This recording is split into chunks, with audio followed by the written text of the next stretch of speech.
namni salaata hin salaanne islaamummaa hin qabu. islaamummaan salaataan malee hin guutamtu. rabbi subhaanahu wa ta'aalaa inna as-salaata tanhaa 'anil fahshaa'i wal munkar, salaanni waan hamtuu fi waan babbadduurraahi nama dhorkitii jan.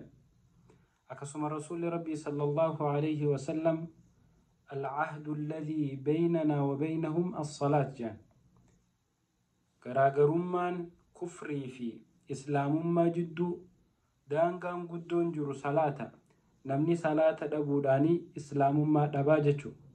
yaa obboleeyyan kiyya khadhiiraa fi khadhalaa, irra hedduun dargaggoota zamana kana salaata humatti lakkaa'uu dhiisee namni salaata ifirraa dhiise.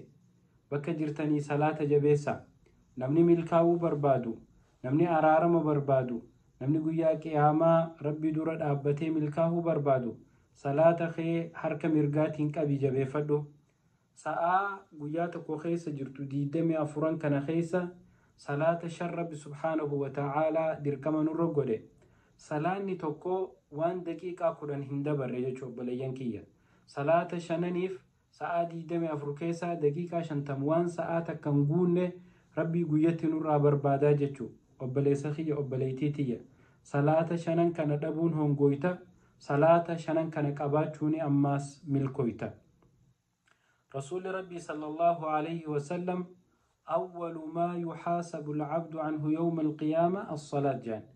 إرقودون دلقان قبرتشا قياك ياما جلقب إرقا فتمو صلاة جان. نمني صلاني إسات تولتي دلقان إساتي ستولتي ربي سبحانه وتعالى ميزان خير الرئيس خايتي جنة نسا كنانيس. نمني صلاني إسا بدمو dalagaan isaa badde obboleessa kiyya obboleessiti. yoo asirratti salaata malee rabbi dura dheeyte guyyaa qiyaamaa honga'uuf teeysaa honga'uuf teenya jechuudha. tanaaf obboleeyyan kiyya salaata haa jabeessinu. salaanni kun mirqaana namatti darba.